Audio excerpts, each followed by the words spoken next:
Assalamualaikum warahmatullahi wabarakatuh. Innal hamdalillah nahmaduhu wa nasta'inuhu wa nastaghfiruh wa na'udzu billahi min syururi anfusina wa sayyiati a'malina. May yahdihillahu fala mudhillalah wa may yudlil fala hadiyalah. Asyhadu an la ilaha illallah wa asyhadu anna Muhammadan abduhu wa rasuluh la nabiyya ba'da amma ba'du. Sahabat Zakat TV dimanapun Anda berada yang dirahmati Allah Subhanahu wa Ta'ala. Saya Khairul Umam pada kesempatan ini mengajak saudara sekalian untuk mengkaji tentang makna zakat, infak, dan wakaf.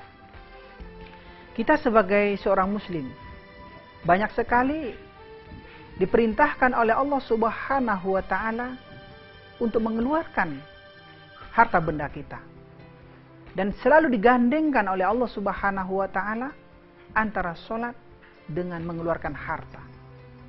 Dan itu merupakan syarat atau ciri-ciri daripada ketakwaan. Contohnya di dalam surat Al-Baqarah. Wa yuqimunas shalah wa mimma razaqnahum yunfiqun. Di antara ciri orang bertakwa itu adalah mereka mendirikan sholat, dan dari apa yang kami berikan kepada mereka dari bentuk rezeki, mereka infakkan. Aqimus shalah wa atuz zakah. Dirikan sholat dan tunaikan zakat. Ini tidak pernah dipisah oleh Allah Subhanahu wa Ta'ala.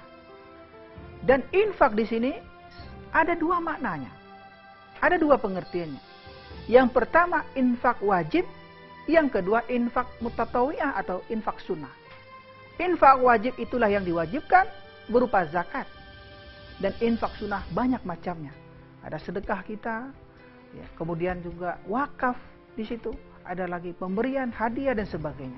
Dan ini merupakan ibadah maliyah kita, ibadah harta kita. Karena di dalam Islam itu banyak bentuk ibadah. Ada ibadah i'tiqadiyah, itu rukun Islam yang pertama. Ibadah jasadiyah amaliyah, itu sholat. Ibadah maliyah, inilah harta kita. Kita tidak melakukan apapun, tapi kita memberikan sebagian harta kita. Ada ibadah imsakiyah, yaitu ibadah menahan, itu puasa seperti yang kita lakukan sekarang ini. Kemudian ada lagi ibadah haji yang mencakup semua perkara ini. Nah, sekarang kita berbicara masalah zakat dan infak, begitu juga wakaf. Ini sebenarnya ada perbedaannya. Kesalahan kita kebanyakan adalah tidak bisa membedakan mana yang zakat, infak, ataupun wakaf. Bagi kita ketika kita mengeluarkan harta sudah selesai begitu saja. Padahal tidak. Zakat ada definisinya. Infak biasa juga ada definisinya. Dan itu sangat berbeda juga dengan wakaf. Masing-masing dari perkara ini ada keutamaan-keutamaannya. Ada cara pengambilannya, kepada siapa dia harus diberikan. Begitu juga wakaf. Ada cara pengambilannya dan ada juga kepada siapa nanti akan diberikan. Begitu juga dengan infak biasa atau sedekah. Oleh sebab itu, dalam kesempatan ceramah kita yang singkat ini, kita akan coba sedikit menguraikan tentang apa itu zakat, apa itu wakaf, dan apa itu infak biasa. Kalau zakat didefinisikan oleh ulama kita, yaitu ikhraju malin ma'lumin ala qadarin ma'lum fi zamanin ma'lum haqqun lillahi ta'ala. Yaitu mengeluarkan harta tertentu. Jadi zakat itu harta tertentu yang ditentukan oleh Allah Subhanahu wa Ta'ala. Tidak semua harta. Umpamanya kita punya mobil yang kita pakai, itu tidak dikeluarkan zakat. Kita punya rumah yang kita pakai, itu tidak dikeluarkan zakat. Tapi zakat itu adalah harta-harta yang bertumbuh, berkembang, maka kita keluarkan zakatnya. Ikhraju malin ma'lum ala qadarin ma'lum. Dan ada kadar tertentu, itu yang disebut dengan nisab. Jadi ada nisabnya. Tidak semua orang harus keluarkan zakat. Kalau dia tidak sampai nisab, maka tentu saja dia disebut bukan muzaki dan dia tidak akan bayar zakat. Tentu kita tidak akan terangkan satu persatu. Contohnya emas, maka 85 gram emas itu nisabnya. Ya. Apabila seorang punya 85 gram emas, maka dia sampai nisab. Apakah sudah harus dibayar pada waktu itu? Belum. Kenapa? Karena dia ada lagi syarat yang lain dari definisi itu, yaitu fi zamanin ma'lum, pada waktu tertentu. Maka ada haulnya. 1 tahun dia mengendap harta yang sampai nisab itu, emas yang sampai nisab itu, maka tahun depan dihitung dengan tahun Hijriah, maka dia keluarkan 2,5%. Itu yang disebut dengan haul, atau disebut dengan fi zamanin ma'lum.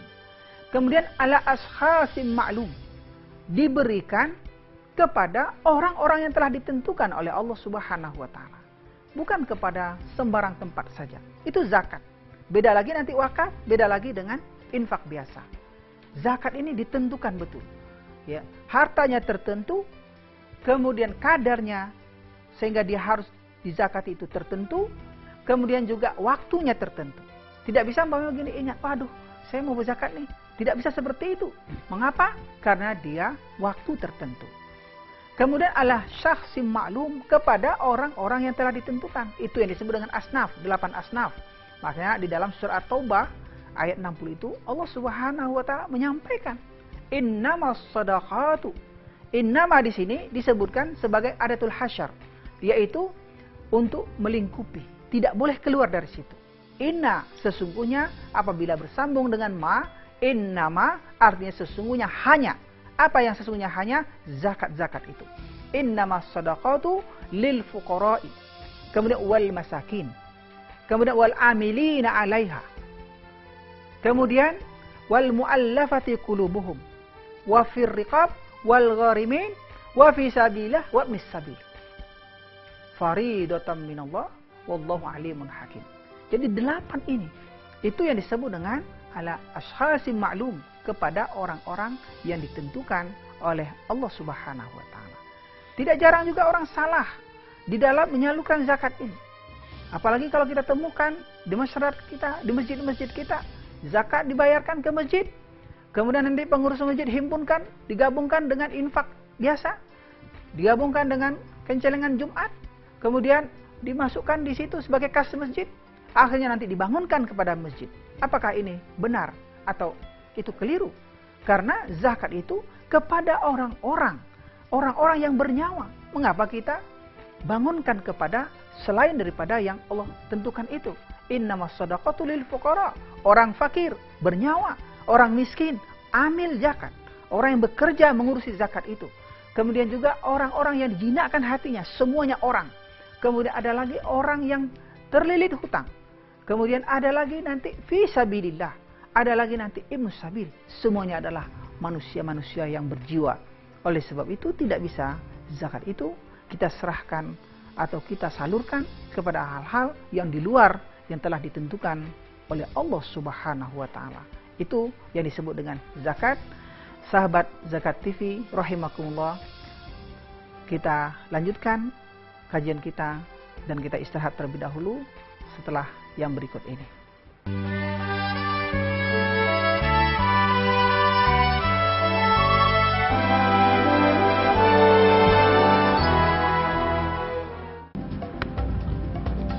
Semangat kemenangan harus berasal dari sportivitas yang datang dari hati. Saya Bawang Pamungkas, saya zakat di Dompet Duafa. Keluarga adalah sumber inspirasi saya. Kehangatannya datang dari hati. Saya Inneke Koesherawati, saya zakat Dompet Duafa. Berbagi memudahkan rezeki, karena datang dari hati. Saya Ipo Santosa, zakat di Dompet Duafa. Dompet Duafa.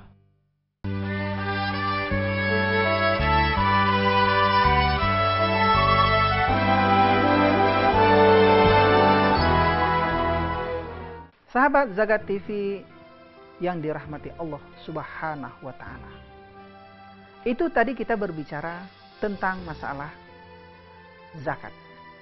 Sekarang ada lagi, kalau kita mengeluarkan harta kita yang fadilahnya begitu besar, itu yang disebut dengan wakaf. Orang sering lupa tentang fadilah daripada wakaf ini. Dan orang kadang-kadang tidak mengerti tentang apa yang disebut dengan wakaf. Apa bedanya zakat dengan wakaf? Kalau zakat itu merupakan kewajiban, mesti kita lakukan. Kalau kita tidak bayarkan, maka kita akan berdosa dan rukun Islam yang kita miliki tidak sempurna.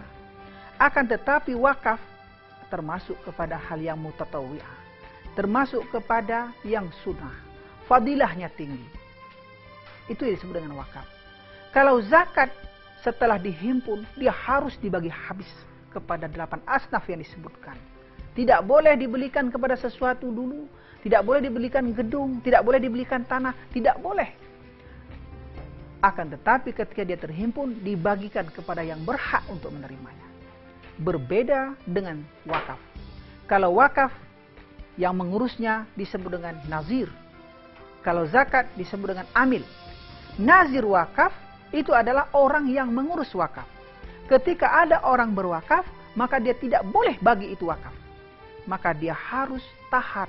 Karena wakaf itu, waqafa artinya adalah berhenti. Dia itu adalah menahan, berhenti itu jadi pemilikan seseorang, dia menjadi pemilikan Allah.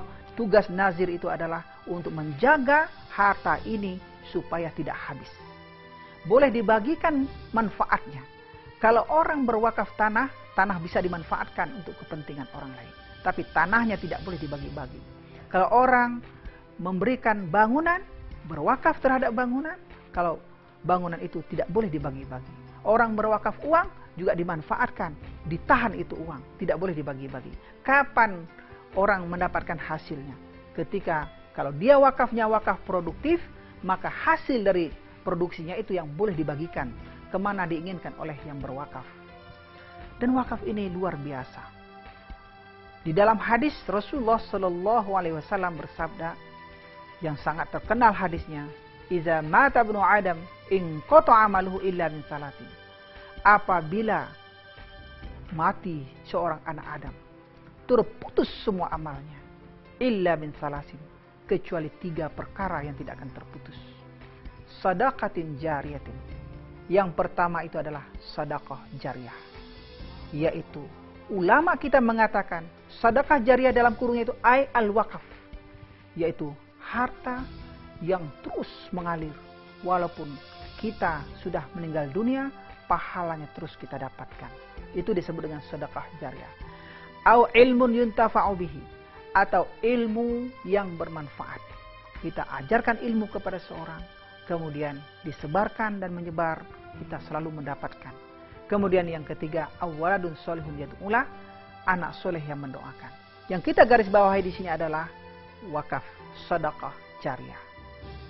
Jadi sedekah jariah ini adalah wakaf. Kalau meninggal seseorang, kalau timbangan kebaikannya lebih berat, insya Allah dia akan masuk surga. فَأَمَّا مَنْ ثَقُلَتْ مَوَازِينُهُ فَهُوَ فِي عِيشَةٍ رَاضِيَةٍ. Adapun orang yang berat timbangan kebaikannya, maka dia akan hidup dalam kehidupan yang diridai. فَأَمَّا مَنْ ثَقُلَتْ مَوَازِينُهُ فَهُوَ فِي عِيشَةٍ رَاضِيَةٍ. Tapi وَأَمَّا مَنْ خَفَّتْ مَوَازِينُهُ فَأُمُّهُ هَاوِيَةٌ. Adapun orang yang ringan timbangan kebaikannya, maka tempat dia adalah neraka hawiyah. Wa ma adraka mahiyah. Tahukah kamu apa itu neraka hawiyah? Narun hamiyah, yaitu api yang menyala-nyala. Sekarang kita bikin ilustrasi. Kita ini tidak ada yang tahu ketika kita nanti meninggal dunia, apakah kita penghuni surga atau kita penghuni neraka. Tergantung kepada berat amalan timbangan kita. Bisa jadi amalan kita alhamdulillah berat, tapi ternyata ada amalan-amalan buruk yang akan menjadikan timbangan yang ringan ini jadi berat. Akhirnya kita bisa masuk neraka. Tapi andai kita ketika meninggal dunia itu ringan timbangan kebaikan kita, berat kejahatan kita, berat keburukan kita, ini kalau begini timbangannya masuk kemana? Pasti dikatakan masuk ke dalam neraka. Pertanyaannya, bisakah ketika orang meninggal timbangan kebaikannya itu ringan sementara timbangan keburukannya berat? Fa amma man khaffat mawazinuhu fa ummuhu hawiyah. Pastilah dia masuk neraka. Bisakah dia selamat dari neraka? Jawabannya bisa, kalau ada dia punya wakaf. Kalau dia punya wakaf, maunya dia wakaf ada masjid, atau dia punya wakaf kepada sesuatu gedung yang dimanfaatkan terus, masjid dan sebagainya, maka selama dia di alam kubur sana, mendapatkan tetesan-tetesan pahala wakafnya itu, yang awalnya mungkin ringan, lama-lama jadi berat, lama-lama jadi berat. Itu hidup di alam barzakh tidak pendek seperti hidup di dunia. Mungkin kita hanya di dunia bisa beramal dalam sekian puluh tahun, akan tetapi di alam barzakh masih panjang dan masih ada amalan kita yang bisa kita terima pada waktu itu. Maka ada sebuah hadis dari Rasulullah SAW yang terkenal. Hadis ini menerangkan tentang wakaf, yaitu Abu Talha. Ketika turun ayat Allah Subhanahu wa taala, A'udzubillahi minasyaitonirrajim, lan tanalul birra hatta tunfiqu mimma tuhibbun. Lan tanalul birra hatta tunfiqu mimma tuhibbun. Tidak akan pernah kamu mendapatkan kebaikan yang sebenar-benarnya. Albir di sini sebagian ahli tafsir mengatakan al-jannah. Lan tanalul jannah. Kamu tidak akan mendapatkan surga. Ada yang mengatakan lan tanalul birra. Kamu tidak akan mendapatkan kebaikan yang sebenar-benar kebaikan. Hatta tunfiqu mimma tuhibbun. Sampai kamu menginfakkan, memberikan dari harta yang kamu cintai. Wa ma tunfiqu min syai'in fa innallaha bihi alim. Apapun yang kamu berikan, maka Allah Subhanahu wa taala mengetahuinya. Ketika turun ayat itu, kita lihat para sahabat Nabi, suratul ijabah. Segeranya, cepatnya mereka merespon daripada perintah Allah Subhanahu wa taala ini. Maka adalah Abu Talha yang sangat terkenal, orang paling kaya dari Ansor pada waktu itu. Beliau mempunyai kebun kurma ada di hadapan Masjid Nabawi. Maka ketika itu beliau mendatangi Rasulullah SAW. Namun sebelum kita lanjutkan kisah ini, kita istirahat sejenak. Insya Allah nanti kita akan sambung lagi kisah ini.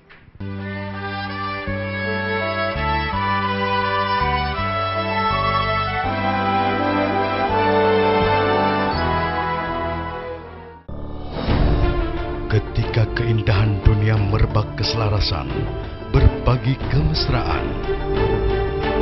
Ketika sejuta tangan merangkai kebahagiaan dalam kehidupan yang harmoni. Ketika zakat Anda wujudkan indahnya dunia.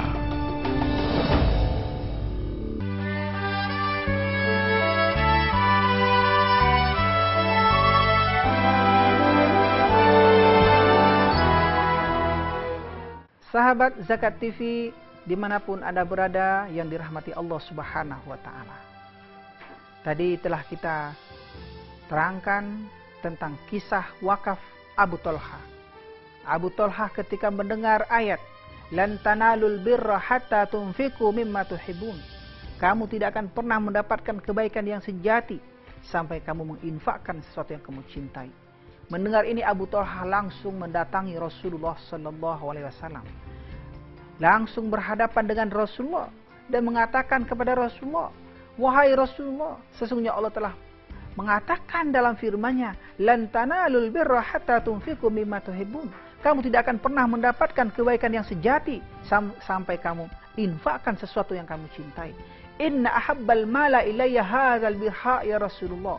Sesungguhnya harta yang paling aku cintai terhadap diriku ini adalah kebun birha ini, wahai Rasulullah.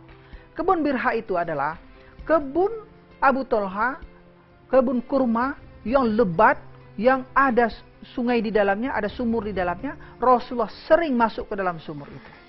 Kemudian ditunjuk oleh Abu Talha, ini kebun ya Rasulullah paling aku cintai dan aku infakkan. Inna sadaqatun lillah. Dia infak untuk jalan Allah Subhanahu wa ta'ala. Apa tanggapan Rasulullah ketika Abu Talha mengatakan, aku serahkan ini? Rasulullah SAW mengatakan, bah. Luar biasa, luar biasa, luar biasa. Inna hadza malun rabi.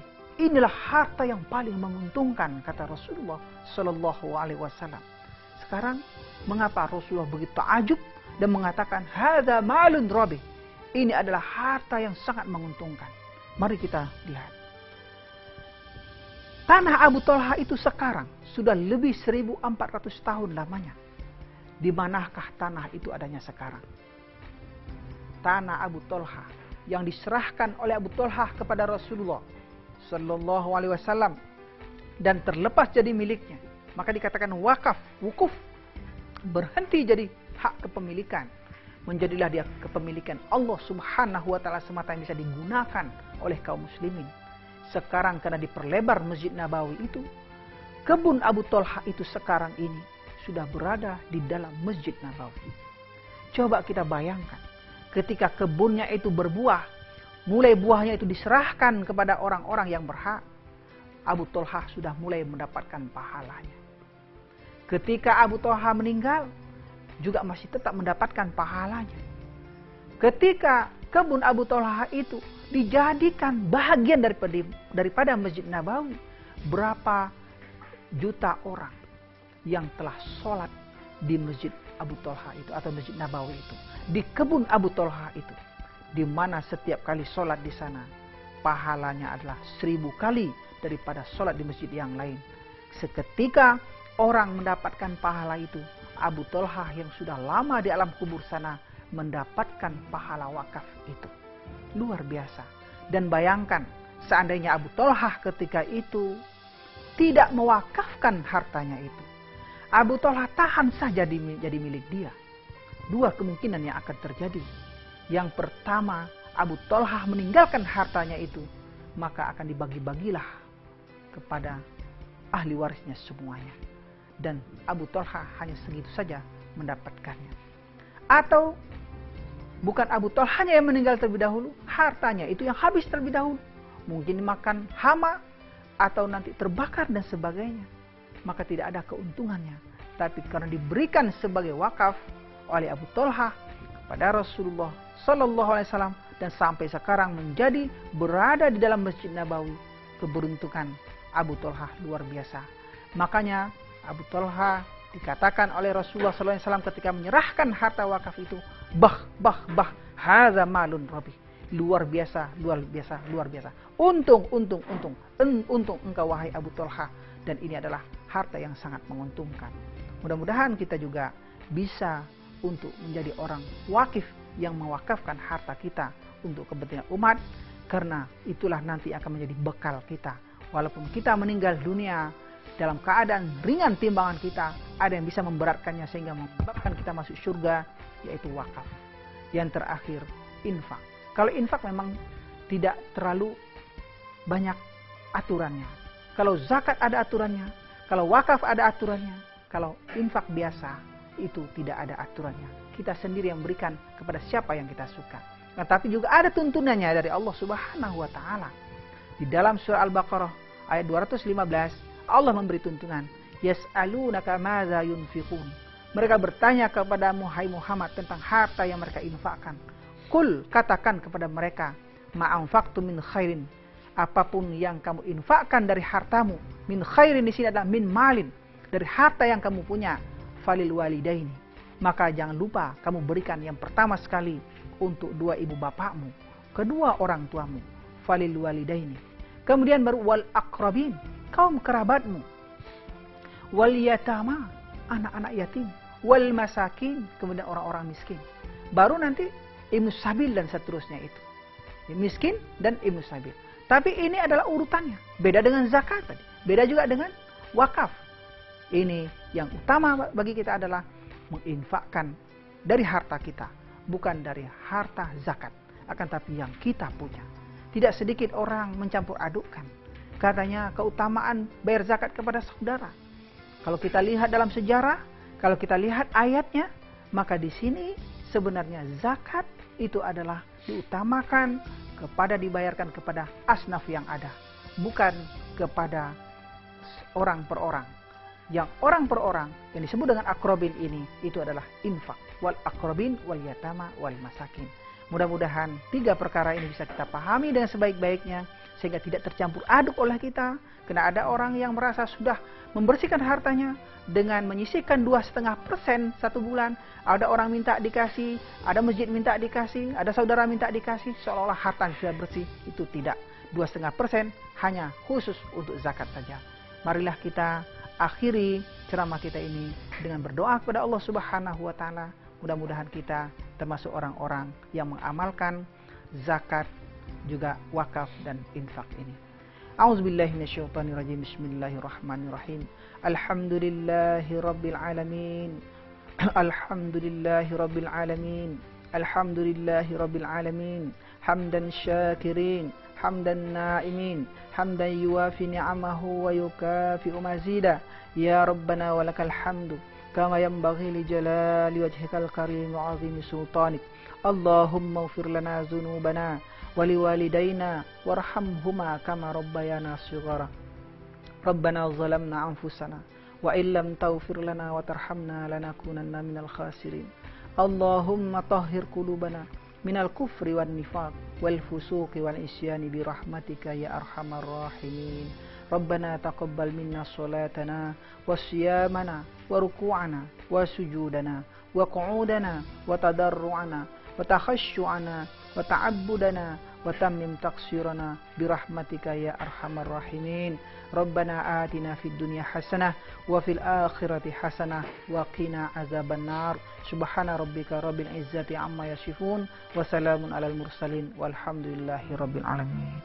Sahabat Zakat TV yang dirahmati Allah, demikianlah kajian kita pada kesempatan ini. Mudah-mudahan bermanfaat bagi kita, mudah-mudahan menjadi amalan bagi kita, dan kita diridai oleh Allah Subhanahu wa taala. Akhir kalam, aqulu qauli hadza, astaghfirullahalazim li wa lakum. Wassalamualaikum warahmatullahi wabarakatuh.